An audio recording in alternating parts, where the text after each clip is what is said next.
नमस्कार साथियों, मैं आपके साथ हरियाणवी पत्रकार ए टू जेड हरियाणा न्यूज़ से। आज हम आए हैं विकास खरक पांडुआ भाई से मिलने, जो हरियाणा युवा कृषक समाज के मीडिया इंचार्ज हैं।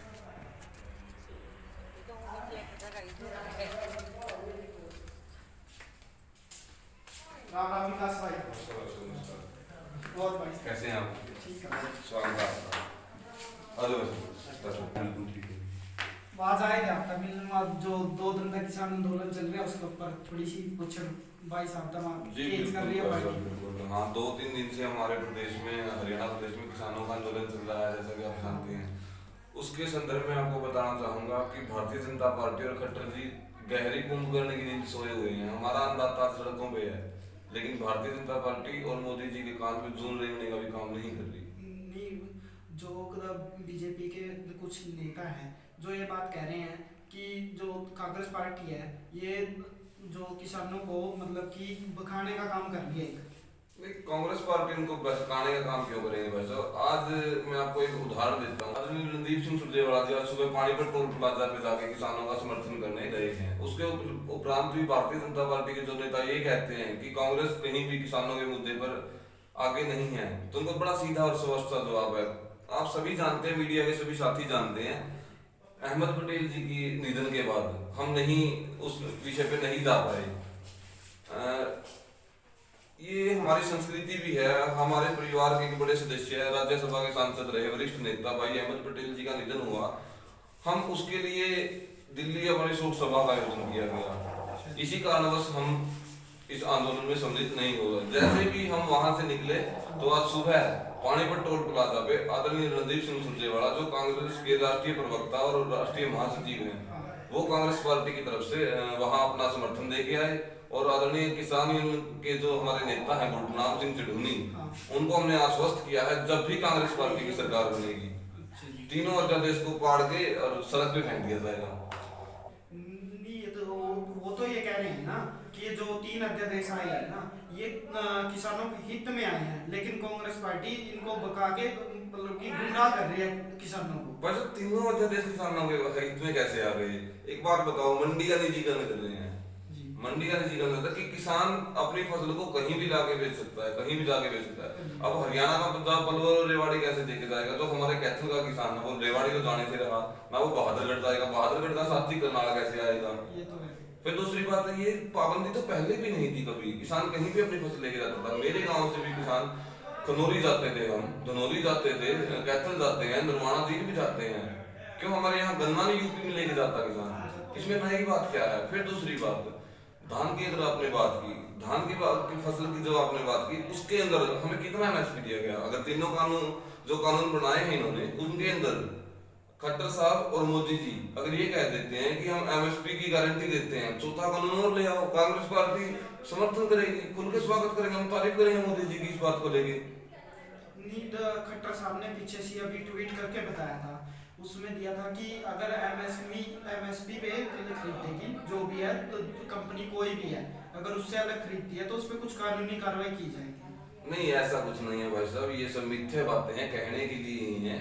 आप एक बताओ, मनोहर लाल खट्टर जी ट्विटर और उनके मंत्री अनिल जी ट्विटर खेल रहे हैं। ये बात बताओ, आज मेरा किसान दिल्ली जा रहा है, दिल्ली कूच करने के लिए जा रहा है, हर संगठन किसानों का दिल्ली जा रहा है, उनको बैरिकेड लगा के कांटे वाली तार जो हम पशुओं के लिए लगाते हैं विशेषकर खेतों में, वो लगा रखी है। जेसीबी कंबाइन पता नहीं क्या क्या खड़ा करके उनको रोकने का काम किया जाता है। जीटी रोड फाड़ के गिर दिया वैसे सारा।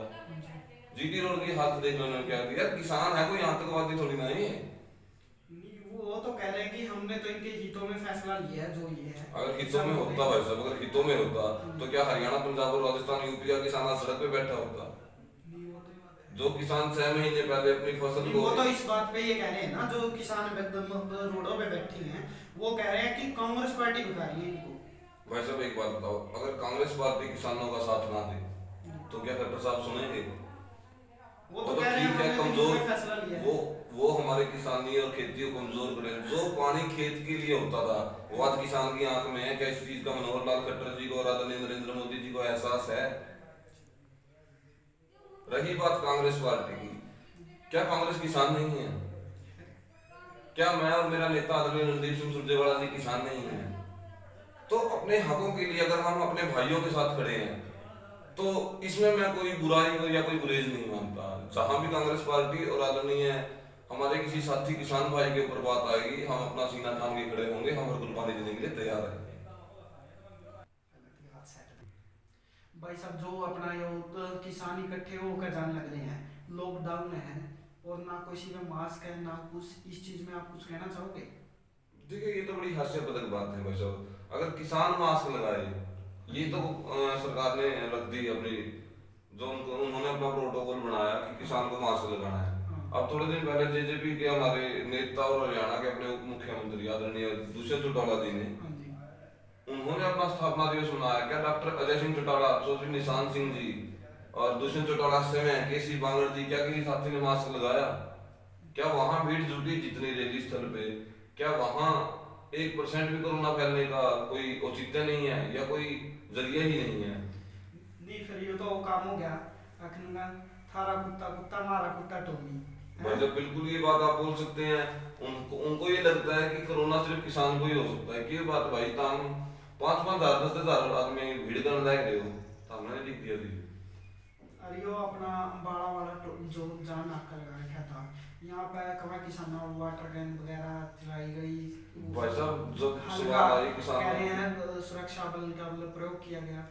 जो आपने बात की वाटर कैनन की, हाँ जी। आज जो कल मेरे साथ कई पत्रकार साथियों ने भी चर्चा की। हाँ जी। वाटर कैनन, आंसू गैस के गोले, हाँ। या फिर लाठीचार्ज, बैरिकेडिंग लगा दिया, तार खींच दी, ट्रक मतलब खड़े कर दिए, मिट्टी से अपने जो सड़क काट के मिट्टी खोद दी कि किसान आगे ना बढ़े। यार, वाटर कैन चलाने से कौन सी कोई उग्रवादी है? क्या कोई आज हमारे देश का जो संविधान कहता है कि अपनी आवाज उठाने का हर इंसान को हक है, क्या उस हक को भी बीजेपी हनन करना चाहती है? क्या किसान अपनी बात दिल्ली में जाके नहीं रख सकता? क्या दिल्ली दरबार सिर्फ अंबानी और अडानी के लिए है? मतलब आप तो यह कहना चाह रहे हो कि बीजेपी सरकार सिर्फ अपनी मनमानी कर रही है, किसानों के हित में कोई फैसला नहीं। आपका कहने का मतलब ये है? बिल्कुल निसंदेह खट्टर और नरेंद्र मोदी दोनों हैं किसान विरोधी। बड़ी साफ साफ बात है। मैं तो मनोहर लाल खट्टर जी को भी कहना चाहूंगा, जागो मनोहर प्यारे, अंबानी और अडानी के दुलारे। मतलब जिस तरह गाना बना दिया आपने, फिर इस पे गाने वाली बात नहीं है, वैसे की पीड़ा है किसान की। आज आपने कहीं सोशल मीडिया के माध्यम से वीडियो देखी होगी, किसान रो रहा है बैठ के। क्या उसकी आत्मा नहीं दुखी जब उसने सारा साल मेहनत की और आज वो सड़क पे बैठा है? जो आपका जो हरियाणा युवा कृषक समाज के मीडिया इंचार्ज जो आप जी, यो हल्का कलियात के हो या पूरे हरियाणा के हो? मेरे पास जो मेरी जिम्मेवारी है हरियाणा युवा कृषि समाज का मीडिया चीफ जो मैं हूँ, वो मेरे अंदर पूरे हरियाणा का है। और मेरा युवा कृषि समाज अपनी कार्यवाही और जो अपने कार्यक्रम है वो निश्चित तौर से करेगा। ये मैंने आपको पहले भी बताया और मैं दोबारा फिर से दोहरा देता हूँ। पहले तो हमारे असम के जो पूर्व मुख्यमंत्री उनका निधन हुआ, उसके बाद अहमद पटेल भाई जो हमारे राज्यसभा सांसद रहे हैं और कांग्रेस पार्टी के सबसे बड़े मुखिया भी रहे हैं, बड़े मजबूत नेता रहे हैं, उनके निधन के कारण हम अपने कार्यक्रम को स्थगित करना हमें पड़ा। क्योंकि हमारे यहाँ सामाजिकता है, अगर परिवार में कोई सदस्य चला जाता है छोड़ के, तो उस दुख को सहने के लिए कुछ समय चाहिए होता है। आज पार्टी पूरे दौर से गुजर रही है निश्चित तौर से। मतलब आप कहना चाह रहे हो कि आपकी पार्टी एक परिवार है? जी, पार्टी परिवार है और परिवार में हर छोटा और हर बड़ा साथी।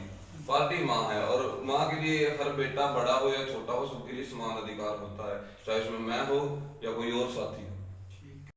जो आप शिक्षा के मुद्दे बात करा, तो जैसे कि काम भेज रहे हैं स्कूल का, और एक दिहाड़ीदार आदमी अपनी पहला दिहाड़ी करके एक बच्चे ना स्कूल में पढ़ाने लग रहा है, वो प्राइवेट में पढ़ेगा अच्छी में, ताकि वो पढ़ लिख का अच्छा आदमी बने। लेकिन वो अब मजबूर कर रहे हैं कुछ स्कूल वाले उनको फीस भरने के लिए, प्राइवेट वाले। भाई साहब, ये निश्चित तौर पे आपने बिल्कुल सही बात कही और ये महत्वपूर्ण विषय है।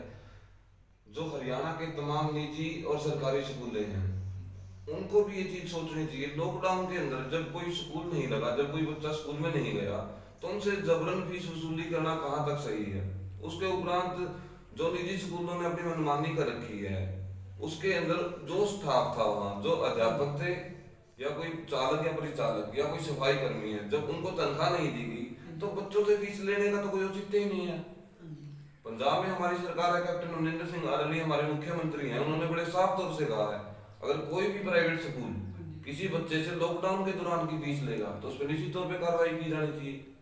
मैं आपके माध्यम से, क्योंकि मीडिया हमारे लोकतंत्र का बड़ा मजबूत स्तंभ है। उसके माध्यम से भी कहना चाहूंगा आदरणीय मनोहर लाल खट्टर जी को कि ये चीज सोचनी चाहिए। एक गरीब जो आदमी है, जो मजदूर है, जो मंडी में अपने किसी जमींदार के वहां दिहाड़ी कर रहा है, वो 200-300 रुपए वाला आदमी 5-5-6 हज़ार रुपए पहले तो बात प्राइवेट में से बच्चे ना पढ़े, नहीं पढ़ते। अगर सरकारी में भी लगा दी वो कैसे अफोर्ड करेगा वैसे। कुछ आदमी मान लो कि अपने बच्चों को अच्छी शिक्षा देने के लिए प्राइवेट स्कूल में भेजते हैं जी, लेकिन उनसे अब मान लो जो दिहाड़ी करने वाला आदमी है उससे जबरन वसूली की जा रही है तो ये वैसे निश्चित तौर पे बड़ी गलत और मतलब निंदनीय बातें हैं। अगर आज मनोहर लाल खट्टर जी को संज्ञान लें तो हम उनका बहुत बहुत धन्यवाद भी करेंगे। सरकार और शिक्षा मंत्री कुछ नहीं कर रहे इस पे। बस अब शिक्षा मंत्री को तो ये ना पता उसका विभाग में कब काम होगा, उसको तो कुछ भी नहीं पता उस विषय में। वो तो खड़े होते हैं विधानसभा में और अपने लहजे में 2 बात कहते हैं और बैठ जाते हैं। तो शिक्षा मंत्री कुछ नहीं कर रहे इस पे। बस अब शिक्षा मंत्री को तो ये ना पता उसका विभाग में कब काम होगा, उसको तो कुछ भी नहीं पता उस विषय में। वो तो खड़े होते हैं विधानसभा में और अपने लहजे में 2 बात कहते हैं और बैठ जाते हैं। और आपके हल्के में क्या क्या चल रहा है? मेरे हल्के में भाई साहब जैसे कि आप जानते हैं, मेरे हल्के में भारतीय जनता पार्टी की विधायिका है आदरणीय रंजन नंदा जी, उनका कार्यकाल भी बिल्कुल में उनसे भी ऐसा है। बीजेपी जब सीएम साहब ने कुछ करने लगा देखो मुझे ला लगे। अच्छा जी, तो आप जिसका मतलब ये तो खट्टर साहब तो वो ड्राइवर है भाई साहब, इसको तो ट्रैक्टर पे बिठा दिया, इन्हें गियर लाने की तो कमा हाँ यू ब्रेक दाब ले, ब्रेक दाबने की कमा यू कर्ज दाब ले है, आगे चलाने की कमा यू पाछा चला दे है, इंडिया मोड़ की कमा यू उंगली मोड़ दे है। मतलब फिलहाल तो आप कहना चाह रहे हो कि खट्टर साहब ट्रेनिंग मोड में चल रहे हैं। ये भाई साहब अनुभवहीनता है। ट्रेनिंग मोड तो उस इंसान के होता है, उसके अंदर लगन हो। अच्छा जी, आज कितने बड़े आंदोलन है आज हरियाणा का, आप चप्पा चप्पा देख लो सारा हरियाणा सीज पड़े रहो, बंदा चंडीगढ़ अपने एशिया वाली कोठी में बैठे आराम से उसमें क्या फिक्र है किसान। मतलब वो किसानों के बीच नहीं आ रहे कहीं पे, कभी भी नहीं आएंगे, कभी भी नहीं आएंगे। इसका कारण जी? कारण भाई साहब जो आदमी चोर है वो क्यों लोगों के सामने आगे अपने समक्ष आगे बात रखेगा। उन पे आज अगर आदरणीय खट्टर साहब को कोई सवाल पूछ ले तो ये कहता कि मीडिया के एटिकेट सीखो। अच्छा, चाहे वो फरसा कांड हो, चाहे वो बदतमीजी मीडिया से करनी हो, चाहे योगेश्वर भाई को वहां बड़ौदा उपचुनाव में उन्होंने मतलब साफ तौर से नहीं कहा लेकिन एक कुत्ते से उनकी संख्या दे दी जो उनका बीजेपी का प्रत्याशी था। तो देखो फिर बड़ौदा में क्या हाल हुआ इनका। और आपको जैसे बड़ौदा में आपको जीत मिली है बड़ौदा में, इस पे आप क्या कहना चाहोगे? मैं सबसे पहले तो भाई इंद्रराज नरवाल को बधाई दूंगा, एक आम किसान का बेटा विधायक बना। उससे तो पहले मनोहर लाल खट्टर जी कहते थे कि मैं इंद्रराज नरवाल को भालू, उनका निकनेम बोल देते हैं, हमारे हरियाणा की एक संस्कृति है। हम मनदीप को छोटू बोलते हैं, रमेश को कालू बोलते हैं, उसको भालू बोलते हैं इंद्रराज को। तो मैं तो जानता नहीं भालू बोलना कौन है। तो उनको भी बात भाई साहब इंद्रराज नरवाल विधायक बने बड़ौदा से। अब खट्टर साहब और बरोबर कुर्सी ढाका बैठे का अपन भी ढाका इंद्रराज नरवाल। मतलब आप कहना चाहोगे हम कारगिल में उन्होंने नया बात कही कि मैं जानता किसी बालू को। एक पार्टी का प्रत्याशी चाहे कोई भी किसी भी पार्टी का हो, हम सबका सम्मान करते हैं। जनता ने फैसला करना होता है भाई साहब, लेकिन एक मुख्यमंत्री के मुंह से अमर्यादित भाषा कि कौन है ये भालू बुल्लू में तो कोई जानता ना इसको। आपकी कितनी वोटों से जीत हुई बड़ौदा में? बड़ौदा में भाई साहब 10,500 के करीब कांग्रेस पार्टी जीती। और कांग्रेस पार्टी जीती नहीं, ये भारतीय जनता पार्टी का समय आ गया। इन्होंने जितना उत्पीड़न करना था वो कर चुके हैं। मतलब अब इनकी उल्टी गिनती शुरू हो गई। कहने का मतलब कहकर एक तो अच्छे दिन है, मोदी जी कहते अच्छे दिन आएंगे, ये आपने मतलब माड़े दिन चालू कर दिए। नहीं भाई साहब कांग्रेस पार्टी ने अपने मैंने इनके बुरे दिन नहीं शुरू किए, इनके कर्मों ने इनके बुरे दिन शुरू किए। जो इनके कर्म है, जो इनकी कार्यशैली है, उन्होंने निश्चित तौर पर कर्म उल्टे लगा देंगे। मतलब आप कहना चाहो जो ये काम कर रहे हैं उनके से अब तक उल्टे दिन शुरू हो गए। ये तो भाई साहब हनुमान जी वाली बात है। बड़ौदा तो आग लग रही है, दिल्ली जाकर रुकेगी, ऊपर तो चंडीगढ़ तो आवेगी गेड़ा क्या लंका इनकी जलेगी। ये अहंकार में इतने चूर हैं किसी ने समझते नहीं। कर्मचारी, व्यापारी, छोटा दुकानदार सभी दुखी हैं। आज एक वर्ग भी संतुष्ट कर दो। पीटीआई में टीचरों को सड़क पर ले जाके पीटा, कभी आशा वर्करों को पीट देते हैं। तो सरकार कहाँ, ये तो मतलब कोई लॉ एंड ऑर्डर की स्थिति नहीं है प्रदेश में। छोटी छोटी बच्चियों के रोज दुष्कर्म हो रहे हैं। फरीदाबाद में सरेआम गोली से मार दी गई उस लड़की को, क्या कार्रवाई की बताओ खट्टर साहब और रणवीर जी। मतलब कि आप कहना चाह रहे हो सुरक्षा बल भी बिल्कुल कमजोर है। वैसा पुलिस विभाग है जो मनोहर लाल खट्टर जी के पास था पहले, अब उन्होंने सीआईडी भी उनके पास दी, हाँ जी, तो होम मिनिस्टर अब अनिल विज जी हैं, हाँ। उनके पास सिर्फ पुलिस है। सीआईडी के लिए उनकी भी उनसे रोज नोकझोंक होती है। हाँ जी। वो कहता है सीआईडी रिपोर्ट मुझे करो, वो कहता है मुझे करो। मतलब आप तो नहीं कह रहे हो मतलब कि कोई- इनके घर में फुट पड़ रही है। बिल्कुल है भाई साहब। धनखड़ साहब खट्टर साहब की नहीं मानते, खट्टर साहब अभिमन्यु जी की नहीं मानते, अभिमन्यु जी बराड़ा जी की नहीं मानते। पुलिस विभाग पे कहाँ कंट्रोल है? मतलब ये तो अपना अपनी चलाने वाला काम हो गया। भाई साहब आज हमारे प्रदेश में अपराध चरम सीमा पे है और भारतीय जनता पार्टी और हमारे आदरणीय मुख्यमंत्री जी कुंभकर्ण की नीचे सोए हुए हैं। और जो अनिल जी का तो एक अनिल विज जी का तो नाम है, कुछ लोग नहीं कमा भाई के नाम लेकर किसी शहर में भग दो तो इनका नाम था, सारे अफसर डरे, तो मैं भी नहीं कुछ एक्शन ले रही। बस वो अफसरों को डराना नहीं होता, अफसरों को डरा के काम करना कहाँ का मतलब संविधानिक और चीजें हैं। दूसरी बात है, अनिल विज जी पीछे से एसआईटी गठित कर लग रहे थे, काफी कामों के लिए उन्हें एसआईटी गठित की, उनकी कुछ कार्रवाई हुई? एसआईटी गठित कर ली, किसी रिटायर आईपीएस या आईएएस कोई सिटिंग जज या फिर कोई रिटायर जज से उसकी जांच करवाए। शराब घोटाले क्या हुआ? कोई आज तक सरकार के पास कोई जवाबदेही ना है। कितना बड़ा स्कैम हुआ मतलब शराब घोटाले का, आज तक कोई चर्चा नहीं है। इसमें बिल्कुल भी निश्चित तौर पर सरकार की मंशा ठीक नहीं है। ऊपर से आदरणीय उप मुख्यमंत्री जी वो किसानों के नाम पे वोट ले रहे थे। वो कह रहे हैं कि कांग्रेस पार्टी कर रही है ऐसा काम। देखो दुष्यंत जी को तो सपने में भी कांग्रेस दिखाई देती है, क्योंकि उनके परिवार ने नरवाना में जो पटखनी रणदीप सिंह सुरजेवाला जी से खाई है वो कभी भूल नहीं सकते। दूसरी बात मतलब ये तो बदला चल गया नहीं, बदला भाई साहब विचारों के मतभेद होता है। बदला लेने के लिए कोई ये तो है ना कि हम उनको लाठी मारेंगे या वो हमें लाठी मारेंगे, सिर्फ विचारों की लड़ाई है। दुष्यंत चौटाला जी मुझे ये बताएं, मैं सीधे तौर पे बोलना चाहूंगा, इनका चुनाव में ये था कि मोदी न्यूज़। चलो धन्यवाद विकास भाई आपका। धन्यवाद आपको मनीष भाई। मैं A to Z हरियाणा के सभी दर्शकों को और मेरी तरफ से साधुवाद, और आप सब मिलने आए आपका बहुत बहुत धन्यवाद। मैं निवेदन करूंगा सभी साथियों से भाई का चैनल भी सब्सक्राइब करें और कीप सपोर्टिंग।